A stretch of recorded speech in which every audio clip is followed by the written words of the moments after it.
Hey everyone, welcome back to our channel prime learning. This is Bharti Sharma. So finally आपका जो ICMR bread 2025 का जो exam है उसकी जो एप्लीकेशन फॉर्म्स है वो लाइव हो चुके हैं। आई होप आप सभी तक जो इन्फॉर्मेशन है डेफिनेटली पहुंच चुकी होगी। तो इस वीडियो में हम बात करने वाले हैं मेजर चेंजेस के बारे में जो कि इस बार के एग्जाम में किए गए हैं। काफी सारी अमेंडमेंट जो थी वो प्रपोज की गई थी रिगार्डिंग आईसीएमआर ब्रेड 2025। उसकी वजह से जो है एग्जाम भी काफी ज्यादा डिले हुआ है, पर होपफुली जो एग्जाम है इस साल डेफिनेटली कंडक्ट होगा। सो इस वीडियो में आज हम जानेंगे कि आपकी जो एग्जाम है उसमें क्या क्या चेंजेस हुए हैं, सीट्स बढ़े हैं या सीट्स घटे हैं, फीस कितनी है, फेलोशिप कितनी है, सिलेबस में कोई चेंजेस है या नहीं, एग्जाम पैटर्न कैसा है। सो इन सब इंपॉर्टेंट चीजों के बारे में आज यहाँ पे हम डिटेल में डिस्कस करने वाले हैं। तो वीडियो को शुरू करने से पहले अगर आप लोग चैनल पर नए हैं सो मेक श्योर चैनल को सब्सक्राइब जरूर से करें, सो दैट आने वाले जितने भी इंपॉर्टेंट वीडियोस हैं आईसीएमआर ब्रैड की रिगार्डिंग वो आप लोगों तक इजीली पहुंच जाए। तो चलिए वीडियो को शुरू करते हैं।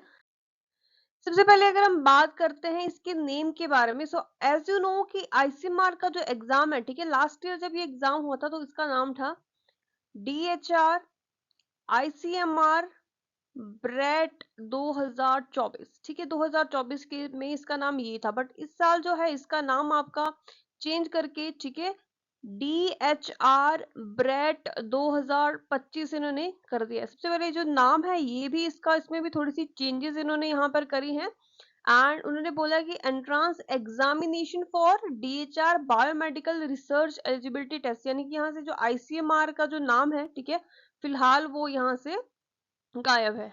ठीक है जी। तो नेक्स्ट अगर हम बात करते हैं कि इसकी जो कंडक्टिंग एजेंसी है क्या उसमें कोई चेंजेस है, तो डेफिनेटली जो कंडक्टिंग एजेंसी लास्ट टाइम जो है, ठीक है, लास्ट टाइम जो एग्जाम है ये आपका एनटीए द्वारा, नेशनल टेस्टिंग एजेंसी द्वारा कंडक्ट करवाया गया था in 2024। And this year this examination is going to conducted by your AIIMS New Delhi. ठीक है, एम्स दिल्ली द्वारा जो है आईसीएमआर ब्रेड का जो एग्जाम है वो कंडक्ट करवाया जा रहा है। नेक्स्ट इंपॉर्टेंट चीज के बारे में बात करते हैं, इंपॉर्टेंट डेट्स के बारे में अगर हम बात करते हैं, जो आईसीएमआर ब्रेड का जो ये एग्जामिनेशन है इसकी जो ऑनलाइन एप्लीकेशन है स्टूडेंट्स, तो वो 1 से फॉर्म फिलिंग यहाँ पर शुरू हो चुके हैं। ठीक है जी। एंड जो क्लोजिंग डेट है इसकी वो आपकी रहने वाली है 21 यानी कि 21 नवंबर तक आप अपने फॉर्म फिलअप कर सकते हैं। जो स्टेटस है एप्लीकेशन फॉर्म्स का, और last date of correction of rejected image, यानी कि 24 से आपकी यहाँ पर जो है करेक्शन विंडो ओपन होगी एंड 26 को ये यहाँ पर क्लोज हो जाएगी। एडमिट कार्ड जो है आपके 1 दिसंबर को आप डाउनलोड कर सकते हैं। एंड मोस्ट इम्पोर्टेंटली जो आपका एग्जाम है वो आपका सीबीटी मोड में, ऑनलाइन मोड में, ठीक है जी, वो आपका 7 दिसंबर 2025 को ये कंडक्ट होने जा रहा है। एंड काफी सारे स्टूडेंट्स को ये लग रहा है कि एग्जाम जो है इतनी जल्दी से कंडक्ट करवा रहे हैं, सो हो सकता है कि इसके जो एग्जाम है उसको डिले कर दिया जाए, पोस्टपोन कर दिया जाए, तो ऐसा बिल्कुल भी नहीं होगा। ठीक है, ये सब चीजें इनकी प्री प्लान थी। ठीक है, एग्जाम इसी साल ही कंडक्ट होगा, दिसंबर में ही कंडक्ट होगा, क्योंकि जो आईसीएमआर का जितना भी रिकॉर्ड अभी तक रहा है, तो ये जो है अपनी जो एप्लीकेशन फॉर्म है विद इन अ मंथ, ठीक है, फिलअप करवा के, एंड एग्जाम भी मंथ, 1.5 मंथ में ये लोग ऐसे ही करते हैं। ठीक है जी। सो आई डोंट थिंक सो यहाँ पे एग्जामिनेशन जो है वो पोस्टपोन्ड होगा। सो डेफिनेटली आपका जो एग्जाम होगा वो 7 दिसंबर को ही कंडक्ट होगा। तो आप जो है अपनी तैयारी जो है वो अच्छे से कीजिए। ठीक है, आगे हम जानते हैं कि और क्या चेंजेस है। अगर हम बात करते हैं, ठीक है, बायोमेडिकल रिसर्च एलिजिबिलिटी टेस्ट के बारे में, आईसीएमआर ब्रेड के बारे में, तो ये जो है, ठीक है, it is conducted to determine the eligibility of Indian nation for the award of junior research fellowship. ठीक है, आपको यहाँ पर अगर आप पीएचडी परस्यू करना चाहते हैं किसी भी फील्ड में, in the field of health और बायोमेडिकल की फील्ड में, अगर आप पीएचडी परस्यू करना चाहते हैं तो आपको, ठीक है, अगर आप ये एग्जाम क्वालिफाई कर लेते हैं, फर्स्ट कैटेगरी में क्वालिफाई कर लेते हैं, तो आपको यहाँ पर जेआरएफ दी जाती है। ठीक है, जेआरएफ की अमाउंट, ठीक है, जितनी नेट की अमाउंट होती है उतनी ही होती है। 2 इयर्स के लिए आपको जेआरएफ 37,000 यहाँ पे मिलता है। उसके बाद एसआरएफ आपको 42,000 यहाँ पर मिलता है। ऑलराइट, तो अगर हम बात करते हैं जो रिजल्ट होता है, ठीक है, रिजल्ट आपका यहाँ पर टू कैटेगरीज में आता है, कैटेगरी 1 एंड कैटेगरी 2, ठीक है। फर्स्ट कैटेगरी में वो कैंडिडेट्स होते हैं जिनको डायरेक्टली जेआरएफ लगता है, यानी कि जो जेआरएफ क्वालिफाइड कैंडिडेट्स होते हैं, ठीक है जी। सेकंड कैटेगरी में वो स्टूडेंट क्वालिफाई करते हैं, जो भी कैटेगरी सेकंड में स्टूडेंट क्वालिफाई करते हैं उनको डायरेक्ट जेआरएफ तो यहाँ पर नहीं मिलता है, बट जो भी आईसीएमआर से रिलेटेड जितने भी प्रोजेक्ट होते हैं वहां पर वो अप्लाई कर सकते हैं, और प्रोजेक्ट में, ठीक है, प्रोजेक्ट में अप्लाई करने के बाद अगर वहां पर वो सिलेक्ट हो जाते हैं तो प्रोजेक्ट के थ्रू उनको जो है वो फेलोशिप मिलती है। और राइट, आपके जो डाउट है, ठीक है, वो यहाँ पर डेफिनेटली क्लियर हुआ होगा। सो फर्स्ट कैटेगरी में जो भी स्टूडेंट होते हैं वो किसी भी यूनिवर्सिटी से, किसी भी रिसर्च इंस्टीट्यूट से, ठीक है, वो अपनी पीएचडी परस्यू कर सकते हैं विद फेलोशिप। और जो भी सेकंड कैटेगरी में क्वालिफाई होते हैं, ठीक है, जो आईसीएमआर एसीएसआईआर, ठीक है, इसकी कैटेगरी से, यानी कि यहाँ से जो है इसके अंडर 27 आईसीएमआर इंस्टीट्यूट आते हैं ऑल इंडिया। तो यहाँ से जो है वो अपनी पीएचडी परस्यू कर सकते हैं in the project with your project, ठीक है जी। अगर फेलोशिप की अगर हम बात करते हैं तो फेलोशिप जो है, ठीक है, लास्ट टाइम जो है यहाँ पर सीट्स जो थी, यानी कि फेलोशिप जो थी वो आपकी 500 प्लस आपको दी गई थी। बट इस साल जो है आपकी जो फेलोशिप है, ठीक है, यहाँ पर फेलोशिप की जो सीट्स है वो ओनली 250 कैंडिडेट्स को यहाँ पर जो है फेलोशिप मिलेगा, according to their according to their, ठीक है, मेरिट लिस्ट, ठीक है जी। तो यहाँ पर जो ये फेलोशिप है ये बजट के अकॉर्डिंगली यहाँ पर डिसाइड होता है, जितना इनका बजट होता है, जितने स्टूडेंट्स को ये फेलोशिप प्रोवाइड कर सकते हैं, ठीक है, उसको उस अकॉर्डिंगली यहाँ पर ये सीट्स प्रोवाइड करवाते हैं। मेरिट लिस्ट है, मेरिट लिस्ट के अकॉर्डिंग जो है आपको आपकी परफॉर्मेंस के अकॉर्डिंग जो मेरिट लिस्ट है वो बनता है। एंड इसमें जो आप पीएचडी परस्यू कर सकते हैं, यानी कि पीएचडी में एनरोल कर सकते हैं only in the subject related to biomedical and health research. Alright, reservation यहाँ पर मिलता है आपको, जो SC ST OBC PWD EWS candidates है उनको यहाँ पर रिलैक्सेशन या रिजर्वेशन भी मिलता है। सो नेक्स्ट अगर हम बात करते हैं कि अगर आप आईसीएमआर ब्रेड का एग्जाम देना चाहते हैं तो आपका जो एलिजिबिलिटी क्राइटेरिया है वो यहाँ पर क्या रहना चाहिए। तो सबसे पहली बात, आपकी जो मास्टर्स है, ठीक है, एमएससी आपकी यहाँ पर मास्टर्स आपकी यहाँ होनी चाहिए, या फिर जो भी इक्विवेलेंट पोस्ट ग्रेजुएट डिग्री है including your M tech M pharma, right. तो आपके पास ये मास्टर्स यहाँ पे होनी चाहिए। किस किस में मास्टर्स, कौन से सब्जेक्ट में आपकी मास्टर्स है जो यहाँ पर अप्लाई कर सकते हैं। सो बेसिकली जो लाइफ साइंस के स्टूडेंट्स हैं, जूलॉजी हैं, बॉटनी है, बायोमेडिकल साइंसेज के स्टूडेंट्स हैं, microbiology, biochemistry, genetics, biotechnology, biophysics, bioinformatics, forensic science, environmental science, food and nutrition, molecular biology, biological science, ecology, immunology, neurosciences, veterinary sciences, nursing, biostatics, pharmacological, pharmaceutical sciences, public health, social work with minimum of 55% marks in PG for general EWS OBC categories, and 50% जो हैं आपके वो PG में होने चाहिए for SC ST and PWBD categories के लिए, ठीक है। जनरल कैटेगरीज के लिए यहाँ पर जनरल जो ईडब्ल्यूएस है या ओबीसी कैटेगरी है उनके लिए 55% मिनिमम मार्क्स जो है आपके वो पोस्ट ग्रेजुएशन में होने चाहिए, तभी आप जो है इसको फिलअप करने के लिए एलिजिबल होते हो। सो जो भी कैंडिडेट, ठीक है, एम टेक या एम फार्मा कर रहे हैं या फिर 4 ईयर डिग्री जो उनका प्लान है, ठीक है, और जो भी एमएससी में अगर फाइनल ईयर में है तो वो स्टूडेंट भी यहाँ पर डेफिनेटली अप्लाई कर सकते हैं। नेक्स्ट हम बात करते हैं स्कीम के बारे में या एग्जाम पैटर्न के बारे में। सो क्या यहाँ पर भी कोई चेंजेस हैं।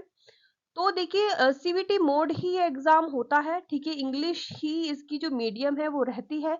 सो यहाँ पर जो है आप देख सकते हो जो टाइम ड्यूरेशन है इस बार जो है 3 आवर्स दिया गया। लास्ट टाइम टाइम ड्यूरेशन था 2 आवर्स, ठीक है जी। 2024 की अगर हम बात करते हैं तो टाइम ड्यूरेशन यहाँ पे 2 आवर्स था, 150 क्वेश्चन थे। तो ये बहुत ज्यादा मुश्किल था कि 120 मिनट में आप 150 क्वेश्चन अटेम्प्ट कर पाते, और इसी वजह से जो थी वो कट ऑफ भी लो गई थी, ठीक है, क्योंकि मैक्सिमम जो स्टूडेंट है वो 100 क्वेश्चन तक भी नहीं पहुंच पाए थे, एंड जो कट ऑफ थी काफी लो गई थी, यानी कि जो कट ऑफ थी आपकी वो 50% थी फॉर जनरल कैटेगरी।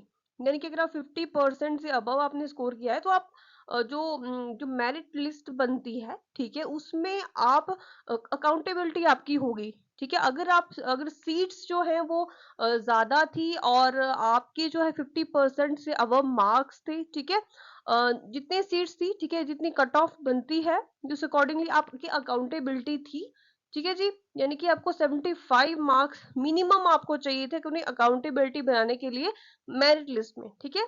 बाकी जो फाइनल मेरिट लिस्ट है वो तो अकॉर्डिंग टू सीट्स बनती है, बट आपकी मिनिमम जो थे यहाँ पे 50% मार्क्स जो थे वो आपके होने चाहिए।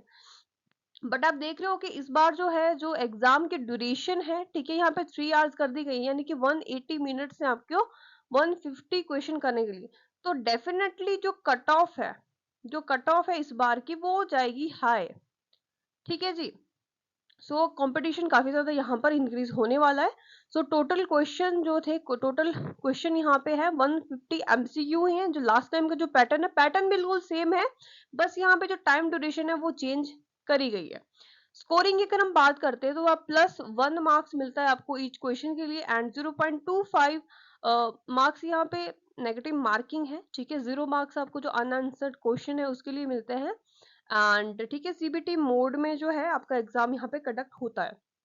पैटर्न की अगर हम बात करते हैं, सो एग्जामिनेशन का जो पैटर्न है उसमें 150 आपके ऑब्जेक्टिव टाइप्स ऑफ क्वेश्चन यानी मल्टीपल चॉइस टाइप्स के यहाँ पे क्वेश्चंस रहते हैं, जो कि सिलेबस में डेफिनेटली आपको डिस्क्राइब करे गए हैं।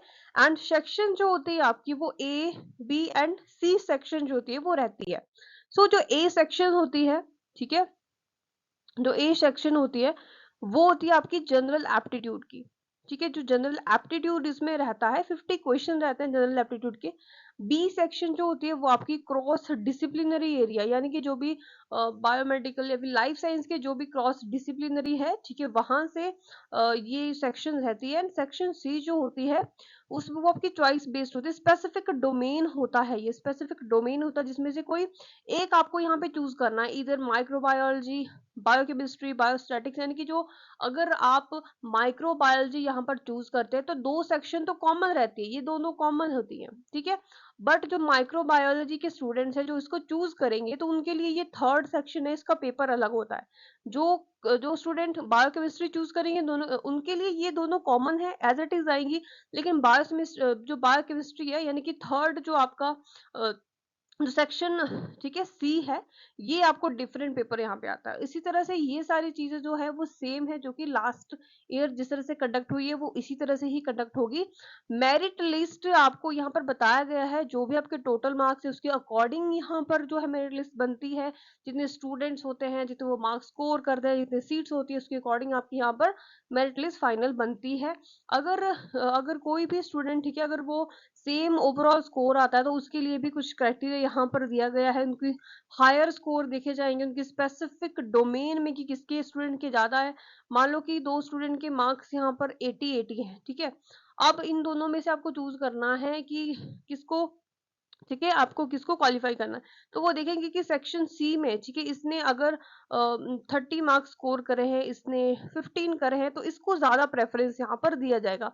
और फ्यूर नेगेटिव मार्किंग किसकी कम है उस पे भी ये ठीक है अकाउंटेबिलिटी रहेगी। ओल्डर एज कैंडिडेट्स, ठीक है, वो भी यहाँ पर अकाउंटेबिलिटी ये रखेगा। सो नेक्स्ट हम बात करते हैं एप्लीकेशन फीस के बारे में। काफी सारे स्टूडेंट्स ये कह रहे हैं कि एप्लीकेशन फीस जो है वो काफी ज्यादा बढ़ गई है। लास्ट ईयर 2024 में जो जनरल कैटेगरी, ठीक है, या ईडब्ल्यूएस कैटेगरी के लिए फीस थी वो थी आपकी 1800, ठीक है, 1800 रुपए आपको पे करने थे आईसीएमआर ब्रेड के लिए। और इस बार यानी कि 200 रुपीज यहाँ पर इंक्रीमेंट हुआ है, यानी कि 2000 रुपीज आपको यहाँ पर फीस, एप्लीकेशन फीस जो है वो पे कर रही है for general category and OBC category, ठीक है। और जो ओबीसी कैटेगरी थी लास्ट टाइम उनको, ठीक है, ओबीसी एससी एसटी, उनको 1500 रुपीज यहाँ पर जो थे वो पे करने थे। एंड पीडब्ल्यूबीडी के लिए यहाँ पर जो थी वो आपके 1200 रुपीज आपको पे करने थे। बट इस बार जो है इस कैटेगरी के लिए बिल्कुल भी फीस यहाँ पे नहीं है, एग्जाम्प्टेड है। एससी एसटी डब्ल्यूएस कैटेगरी के लिए यहाँ पर जो है 1600 रुपीज आपको पे करने पड़ेंगे, ठीक है। यानी कि यहाँ पर जो है 100 रुपीज की इंक्रीमेंट हुई है और यहाँ पर 200 रुपीज की इंक्रीमेंट यहाँ पर हुई है। फीस आपकी ऑनलाइन पे होती है, ठीक है, ऑनलाइन मोड से ही कोई फीस यहाँ पे होती है, बाकी किसी मोड से यहाँ पर फीस जो है आपकी पे नहीं होती है। ऑलराइट, नेक्स्ट अगर हम बात करते हैं syllabus and structures of question paper, और सो आपको पता है कि जो आपका जो क्वेश्चन पेपर है वो किस तरह से डिजाइन किया जाता है। यहाँ पर जो एप्टीट्यूड है, analytical skill, general interdisciplinary knowledge and domain specific रहता है, यानी कि ए, बी और सी। ठीक है, तो यहाँ पर होता है आपका एप्टीट्यूड। ठीक है, यहाँ पर होता है इंटरडिसिप्लिनरी नॉलेज। ठीक है जी, और यहाँ पर होता है डोमेन स्पेसिफिक। ऑलराइट, सो इस तरह से जो है एग्जाम पैटर्न यहाँ पर डिजाइन करा गया है। हर एक जो भी सेक्शन है वो 50 क्वेश्चन विद 50 मार्क्स यहाँ पर जो है वो सिक्योर करता है। ठीक है, टाइमिंग आपकी यहाँ पर 180 मिनट्स है। और सबसे पहले अगर हम बात करते हैं एप्टीट्यूड एंड एनालिटिक स्किल की, तो यहाँ पर जो है 50 क्वेश्चंस होते हैं। ठीक है, यहाँ पर reading comprehension, reasoning ability, analytic ability, quantitative ability, ठीक है, क्वालिटेटिव एबिलिटी, तो इन सब के क्वेश्चंस यहाँ पे पूछे जाते हैं। सेक्शन बी में इंटरडिसिप्लिनरी होता है, molecular biology, cell structure, communication, bio physiology, genetics, genomics. ठीक है, ये सारे जो है लास्ट ईयर का जो एग्जाम है उसी की तरह बिल्कुल सेम है। अगर आप लोग, ठीक है, एग्जाम पैटर्न या टारगेट कैसे करना है एग्जाम को उसकी, ठीक है, डीप में नॉलेज चाहते हैं, तो इसी चैनल पर जो है, ठीक है, वो वीडियो आप देख सकते हैं। ठीक है जी, इसके रिलेटेड जो है वीडियो अपलोड हो चुकी है, एंड उसका जो लिंक है वो भी आपको डिस्क्रिप्शन में प्रोवाइड करवा दिया जाएगा। सो आप उसको देख करके अपना जो एग्जाम है उसको आप टारगेट कर सकते हो। और सी सेक्शन में यहाँ पर कोई एक आपको यहाँ पे चूज करना है, इधर माइक्रोबायोलॉजी और बायोकेमिस्ट्री, बायोस्टैटिक्स। ठीक है, इसकी जो प्रीवियस ईयर क्वेश्चन पेपर है, जो 2024 का क्वेश्चन पेपर है, वो भी यहाँ पर फुल, ठीक है, डिटेल में डिस्कस किया गया है। Section A, section B, section C, तो उसको भी आप उस वीडियो के आप डेफिनेटली यहाँ पर फॉलो कर सकते हो। और नेक्स्ट अगर हम बात करते हैं स्टेट्स के बारे में, states for appearing examination. So last time मैंने सिटीज यहाँ पे मेंशन करी थी, और इस बार जो है 20 सिटीज थी। ठीक है जी, इस बार इन्होंने स्टेट मेंशन करी है, तो ये सभी जितने भी स्टेट्स है 20 स्टेट्स है, तो इन सब में, ठीक है, आपके जो एग्जाम है वो कंडक्ट होने जा रहा है। सो आप लोग जल्दी से जल्दी अपना जो फॉर्म फिलअप है, ठीक है, वो उसको कर सकते हो। सो ये एक इम्पॉर्टेंट, ठीक है, वीडियो थी। जो भी चेंजेस थे वो हमने यहाँ पर डिस्कस कर लिए हैं। ठीक है, एज लिमिट की अगर हम बात करते हैं, तो एज लिमिट, ठीक है, लास्ट टाइम जो थी एज लिमिट आपकी 30 इयर्स थी, यानी कि आईसीएमआर ब्रेड का एग्जाम आप 30 इयर्स तक दे सकते थे। बट अभी 2024 में 30 इयर्स थी, बट 2025 में जो है ये 35 इयर्स यहाँ पे कर दी गई है। अगर आप 35 इयर्स तक भी हैं तो भी आप ये एग्जाम दे सकते हो। ठीक है, प्लस 5 ईयर का यहाँ पे रिलैक्सेशन था डिफरेंट कैटेगरीज के लिए, यहाँ पर भी है, यानी कि 5 इयर्स जो रिलैक्सेशन है ये 35 इयर्स का था जो SC ST कैटेगरीज है उनके लिए। तो यहाँ पर जो है वो 40 इयर्स जो है SC ST कैटेगरीज उनके लिए डेफिनेटली यहाँ पर रिलैक्सेशन जो है वो दिया गया है। So this is all about today. I hope आपको वीडियो काफी ज्यादा हेल्पफुल लगा होगा। ठीक है, सो जो भी आपके एग्जाम आपको टारगेट कैसे करना है, जो भी आपके क्वेरीज हैं, डेफिनेटली आपको जो वीडियोस हैं वो डिस्क्रिप्शन में प्रोवाइड करवा दी जाएंगी, आप वहां से देख सकते हो कि आपको जो एग्जामिनेशन है वो कम टाइम में आप कैसे टारगेट कर सकते हो। So this is all about today. Thank you so much all.